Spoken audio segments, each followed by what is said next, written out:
नमस्कार मित्रांनो, इयत्ता 10वी मधील पहिला टॉपिक गणित भाग 1चा 2 चलातील रेषीय समीकरणे, त्यातला आपण सराव संच 1.1 बघणार आहोत. तर हा जो सराव संच आहे त्यातला प्रश्न क्रमांक 2 ज्यामध्ये विचारलेला आहे आपल्याला की पुढील एक सामायिक समीकरणे सोडवा.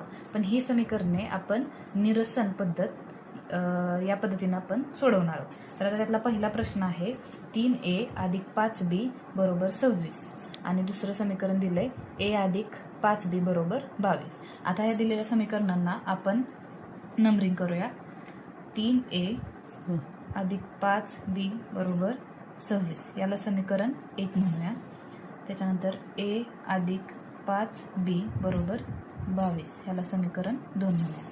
आता निरसन पद्धत म्हणजे काय, तर ह्यातील एखादं पद, ह्या पदाचं काय करायचं, निरसन करायचं आणि दुसऱ्याची किंमत काढायची. आता इथं आपण काय करूयात, समीकरण 2ला 3 ने गुणूया. समीकरण 2ला 3 ने गुणू. समीकरण 2ला 3 ने गुणताना 3 गुणिले a अधिक 5b बरोबर 22 गुणिले 3. पूर्ण समीकरणाला गुणताना दोन्ही म्हणजे बरोबर चिन्हाच्या दोन्ही बाजूला गुणायचं. 3a अधिक 5 त्रिक 15b बरोबर 22 त्रिक 66 हे समीकरण आपल्याला तिसरं मिळालेलं आहे. इथं समजलं 3ला आपण a न गुण, पहिल्यांदा 3 ने a ला गुंतलं आणि त्यानंतर 3ला 5 ने गुणलं आणि b ॲज इट इज राहिला. समीकरण आपल्याला तिसरं मिळालं. आता आपण काय करायचं, समीकरण 1 आणि 3 यांची काय करायचे, वजाबाकी करूया. समीकरण 1 व 3 ची वजाबाकी करू.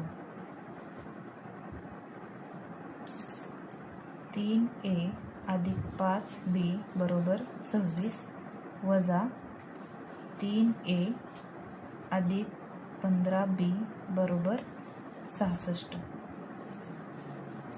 आता आपण जेव्हा वजाबाकी करतो तेव्हा चिन्हांची अदलाबदल केली जाते. इथं अधिक आहे, इथं होईल वजा, इथं सुद्धा अधिक आहे, इथं होईल वजा.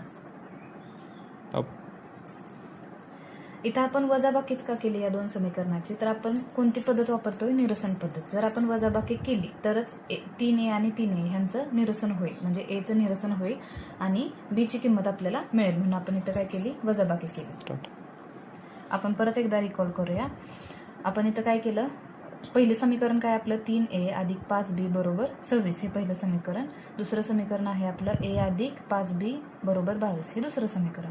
आता आपण इथं समीकरण 2ला 3 न का गुणलं, तर वरती आपल्या समीकरणामध्ये इथं 3 आहे आणि जर आपण खाली 3च आणलं तर काय होईल, a आणि a एकमेकाला निघून जाईल, म्हणजे इलिमिनेट होईल, त्याचं निरसन होईल, म्हणून आपण दुसऱ्या समीकरणाला 3 न गुणलं. आता आपण वजाबाकी करूया. आता इथं हे अधिक 3 आणि हे वजा 3 हे एकमेकांना निघून जाईल, या दोघांचं निरसन होईल. आता इथं अधिक 5b आणि वजा 15b. आता या ठिकाणी अधिक आणि वजा जर असेल तर होताना काय होते, वजाबाकी होते आणि मोठ्या संख्येचं चिन्ह लागतं. मग 15 मधून 5 गेले किती राहतील, 10b बरोबर. आणि इथं सुद्धा 66 ही मोठी संख्या आहे, तिचं चिन्ह आहे वजा, म्हणून इथं सुद्धा उत्तराला वजा चिन्ह लागेल. मग 66 मधून 26 गेल्यानंतर उरतं 40. आता इथं बरोबर चिन्हाच्या दोन्ही बाजूच्या पदांना वजा वजा चिन्ह आहे. मग अशा वेळेस काय करायचं, जर दोन्ही चिन्ह आपण घालून टाकायचे. 10b बरोबर 40 उरेल. आता त्यानंतर इथं 10 आणि हे b ह्या दोघांमध्ये काय आहे, गुणिले चिन्ह आहे, म्हणजे ह्या दोघांचा इथं गुणाकार आहे. मग हे b मी इथंच ठेवलं आणि हे 40 ॲज इट इज ठेवलं. आता हे 10 इथं गुणिले, इकडे जाऊन काय होईल, बरोबर चिन्हाच्या पलीकडे जाऊन भागिले होईल. मग यांचा भागाकार केल्यानंतर 10 1 10, 10 चौक 40. मग b ची किंमत आपल्याला किती मिळत आहे, 4. आता ही b ची किंमत तुम्ही आपण मिळवलेल्या तिन्ही समीकरणापैकी कुठल्याही एका समीकरणात तुम्ही ठेवू शकता, म्हणजे समीकरण 1 2 किंवा 3 यापैकी कुठल्याही समीकरणात b ची किंमत ठेवून तुम्ही a ची किंमत काढू शकता. आपण सोप्यात सोपी किंमत घेऊ, समीकरण घेऊया. समीकरण 2. आता मी काय केलं, समीकरण 2 मध्ये b बरोबर 4 ठेवली तर काय येते बघा, a अधिक 5b बरोबर 22. आता माझ्याकडे b ची किंमत किती आहे, 4. मग a अधिक 5 गुणिले बीची किंमत किती आपल्याकडे 4, ती बीची किंमत आपण इथं ठेवली 22. ए अधिक 5 चोक 20 बरोबर 22. आता हे 20 या बरोबर चिन्हाच्या या बाजूला अधिक आहे, बरोबर चिन्हाच्या पलीकडे नेलं तर त्याचं काय होईल, वजा होईल. 22 वजा 20, मग ए बरोबर 22 मधून 20 गेले 2. आपली ए ची किंमत मिळाली 2 आणि बी ची किंमत मिळाली 4. हे या समीकरणाचं उत्तर आहे. म्हणजेच या समीकरणाच्या उकली आपल्या काय मिळालेल्या आहेत, ए बरोबर 2 आणि बी बरोबर 4. आता दुसरं एक्झाम्पल आपल्या समोर आहे ते म्हणजे x अधिक 7y बरोबर 10 आणि दुसरं समीकरण आहे 3x वजा 2y बरोबर 7. आता या समीकरणांना सुद्धा आपण नंबरिंग करूया. x अधिक 7y बरोबर 10 याला समीकरण 1 म्हणू. 3x वजा 2y बरोबर 7 याला समीकरण 2 म्हणू. आता इथं सुद्धा बघा, मग असे सांगितल्याप्रमाणे वरच्या समीकरणामध्ये जर आपण वरच्या समीकरणाला 3 न गुणलं तर इथं सुद्धा 3 येऊ शकतं आणि x ह्या दोघांचं काय होऊ शकतं, निरसन होऊ शकतं. मग सेम पद्धतीनं आपण समीकरण 1 ला सुद्धा 3 न गुणूया. समीकरण 1 ला 3 ने गुणू. 3 गुणिले x अधिक 7y आणि 3 गुणिले 10 म्हणजे बरोबर चिन्हाच्या दोन्ही बाजूला आपण त्याला गुणलं. आता गुणल्यानंतर काय ते बघा, 3 गुणिले x 3x अधिक 7 त्रिक 21 आणि y. इथं काय केलं आपण, 3 न पहिल्यांदा x ला गुणलं आणि नंतर 3 आणि 7 ला 3 ने 7 ला गुणलं, 7 त्रिक 21 आणि y चे आहे असं y आलं. 10 गुणिले 3 30. आता हे नवीन समीकरण आपल्याला मिळालं. आता आपण समीकरण 2 आणि 3 ची काय करणार आहोत, वजाबाकी करणार आहोत. का वजाबाकी करणार आहे, तर दोन्ही पद आपली इथं सेम आलेत, त्यांचं काय होऊ शकते, निरसन होऊ शकते, म्हणून आपण त्यांची काय करूया, वजाबाकी करूया. समीकरण 2 व 3 ची वजाबाकी करू.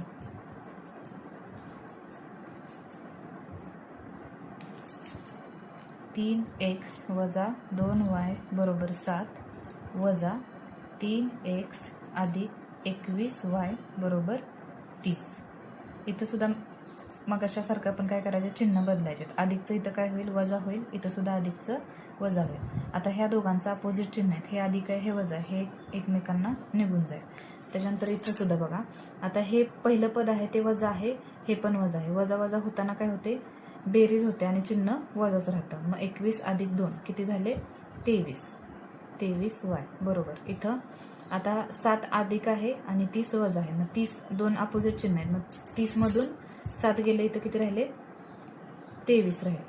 पण मोठ्या संख्येचं चिन्ह उत्तराला लागेल. का तर एक संख्या अधिक आणि एक जर वजा असेल तर दोघांची काय होते, वजाबाकी होते आणि उत्तराला मोठ्या संख्येचं चिन्ह लागतं. आता मगाच्यासारखं सेम इथं सुद्धा दोन्ही बाजूला बरोबर चिन्हाच्या दोन्ही बाजूला काय आलं आहे, वजा वजा चिन्ह आलं आहे. मग आपण ते काय करूया, घालून टाकूया. 23y बरोबर 23. आता हे y आणि 23 काय झालं, एकमेकांना गुणिले.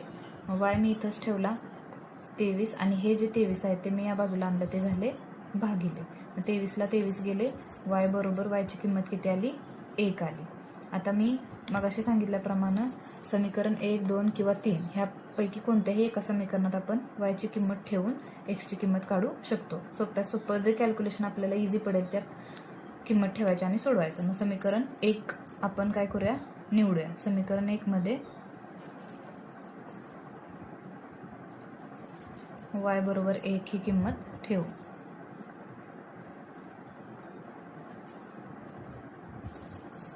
x अधिक 7y बरोबर 10. x अधिक 7 गुणिले y ची किंमत किती आहे, 1 बरोबर 10. x अधिक 7 1 7 बरोबर 10. हा x मी आता इथंच ठेवला. आता हे जे 7 आहेत ते बरोबर चिन्हाच्या इकडे गेल्यावर काय होतील, वजा होतील. का तर ते इकडं धन स्वरूपामध्ये आहेत, धन आहेत. ते इकडे आल्यावर काय होतील, ऋण होतील. x बरोबर 10 मधून 7 गेले, राहिले 3. आपल्या x ची उकल किती निघाली, 3. आपल्या पूर्ण समीकरणाची उकल निघाली y बरोबर 1 आणि x बरोबर 3. आता आपण सेम पद्धतीची गणितं बघितली. आता एक 6 नंबरचं गणित आहे, ते बघा छेदाच्या रूपामध्ये दिलेलं आहे. ते थोडंसं आपल्याला टफ वाटेल, पण आपण ते सोडूया. काय प्रश्न विचारलाय, काय समीकरण दिलंय, 1/3x अधिक y बरोबर 10/3 आणि दुसरं समीकरण विचारलंय 2x अधिक 1/y 1/4y बरोबर 11/4. आता मगाशी केल्याप्रमाणे दोन्ही समीकरणांना आपण काय करूया, नंबरिंग करू. पहिलं समीकरण 1/3x अधिक y बरोबर 10/3 हे पहिलं समीकरण, 2x अधिक 1/4y बरोबर 11/4 हे दुसरं समीकरण. आता आपण काय करायचंय, ह्या छेदस्थानी जे तीन आहेत ते आपल्याला घालवायचे सुरुवातीला. मग आपण काय करूया, समीकरण 1 ला 3 ने गुण. आता आपण 3नच का गुणायचंय, तर छेदस्थानी कोणती संख्या आहे, 3. जर आपण या समीकरणाला 3 न गुणलं तर ते एकमेकाला निघून जातील आणि उर्वरित समीकरण रेग्युलर फॉर्मॅटमध्ये आपल्याला दिसून येईल. मग काय होईल, 1/3x गुणिले 3 अधिक y गुणिले 3 बरोबर 10/3 गुणिले 3. आता बघा इथं ह्या 3ला हे 3 निघून जातील आणि या 3ला हे 3 निघून जातील. शिल्लक काय राहील, x अधिक 3 गुणिले y 3y बरोबर 10. हे मिळालं आपल्याला समीकरण 3. सेम पद्धतीनं समीकरण 2साठी पण आपण तेच वापरणार आहे, फक्त आपण कशानं गुणणार आहे इथं, तर 4 गुणणार आहे.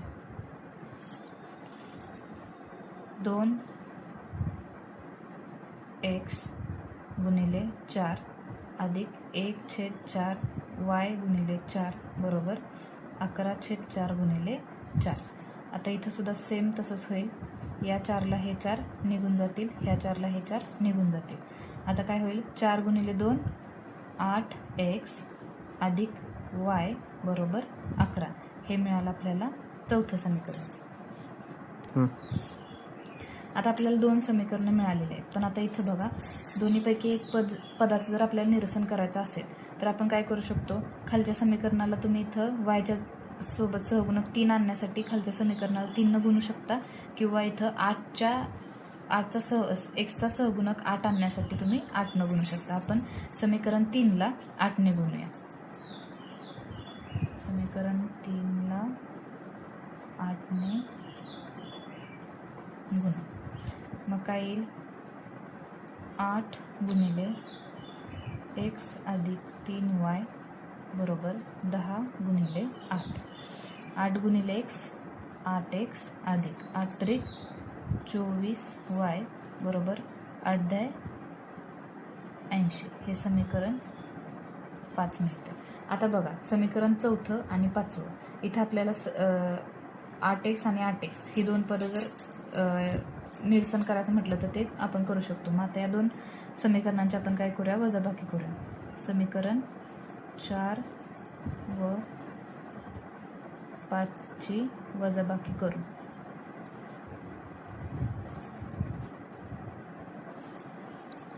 आठ एक्स अधिक y बरोबर 11 वजा 8x अधिक 24y बरोबर 80. वजाबाकी करताना चिन्हांची अदलाबदल होईल, ती करून घेतली. इथं 8xला 8x निघून जाईल. इथं yच्या शेजारी सहगुणक नसतो तेव्हा 1 असतो. आता इथं 24मधून 1 गेले, किती राहतील, 23y वजा 23y. आणि इथं 80मधून 11 गेल्यानंतर उरतंय ते 69. आता ते सुद्धा इथं वजा होईल, कारण 80 ही मोठी संख्या आहे. अधिक आणि वजा जर 2 संख्या असतील तर अशा वेळी काय होतं, त्यांची वजाबाकी होते आणि मोठ्या संख्येचं चिन्ह उत्तराला लागतं. शिल्लक काय राहिलं आपलं, वजा 23y बरोबर वजा 69. आता या दोन्हीकडचे चिन्ह काय होतील, निघून जातील. 23y बरोबर 69.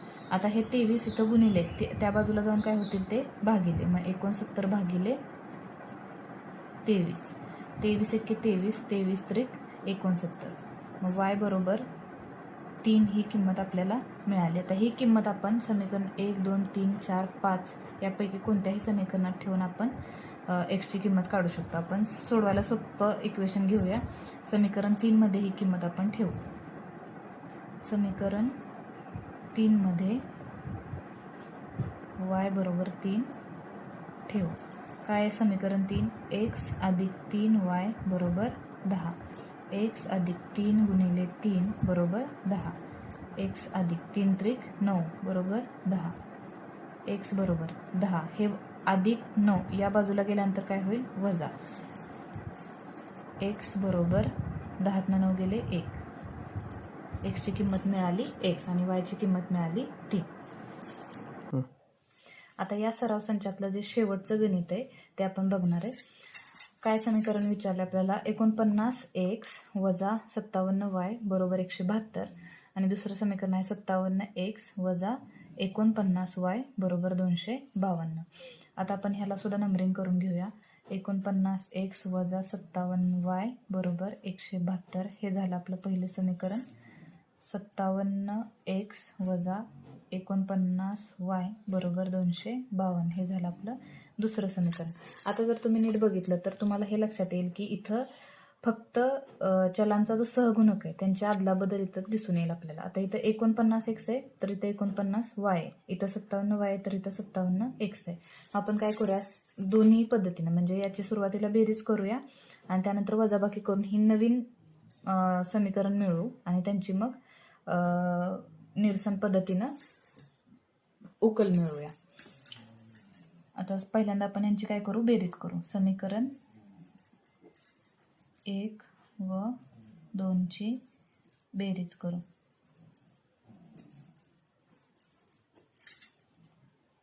(49x वजा 57y बरोबर 172) अधिक 57x वजा 49y बरोबर 252. आता आपल्याला इथं बेरीज करायची त्यामुळे चिन्ह बदलण्याची गरज नाही.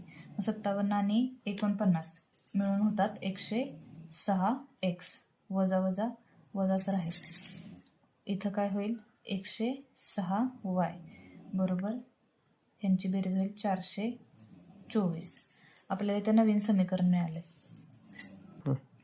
आता 106x वजा 106y बरोबर 424 हे आपल्याला नवीन समीकरण मिळाले. पण ह्या समीकरणातल्या जर प्रत्येक पदाला आपण 106नं गुणलं तर आपल्याला काय मिळेल बघा. 106 1 106 म्हणजे इथं राहील x वजा इथं राहील y आणि इथं 106 चोक 424 म्हणजे इथं 4 म्हणजे हे समीकरण आपल्याला तिसरं मिळून जाईल. आता नंतर काय करायचे आपण समीकरण 1 व 2 ची वजाबाकी करूया.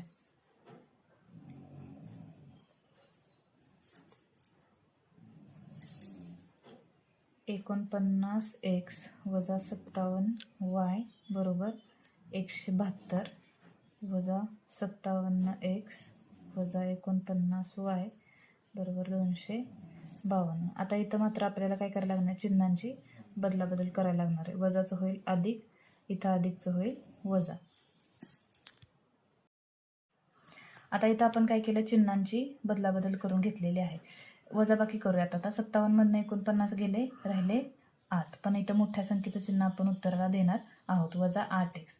इथं सुद्धा मोठी संख्या 57 आहे त्याला चिन्ह आहे वजा म्हणून उत्तराला सुद्धा वजा चिन्ह. इथं राहिले 8y आणि इथं राहतील वजा 80. आता इथं सुद्धा 8च्या पटीतल्या संख्या असल्यामुळे या पूर्ण समीकरणाला जर आपण 8नं भागलं तर शिल्लक राहील वजा x वजा y बरोबर वजा 10.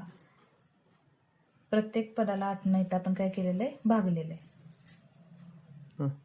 आता हे समीकरण आपल्याला मिळालं चौथं. आता ह्या समीकरण 3 आणि 4चे आपण काय करूया बेरीज करूया. आता मग अशा आपण जेव्हा निरसन करत होतो तेव्हा आपण 2 समीकरणांची काय करत होतो वजाबाकी करत होतो.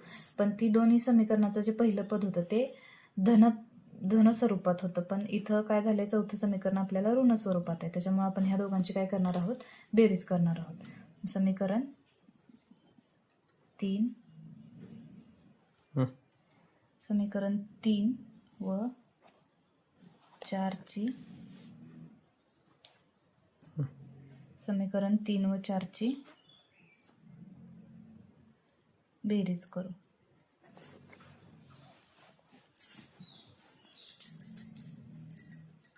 x वजा y बरोबर 4 अधिक वजा x वजा y बरोबर वजा 10.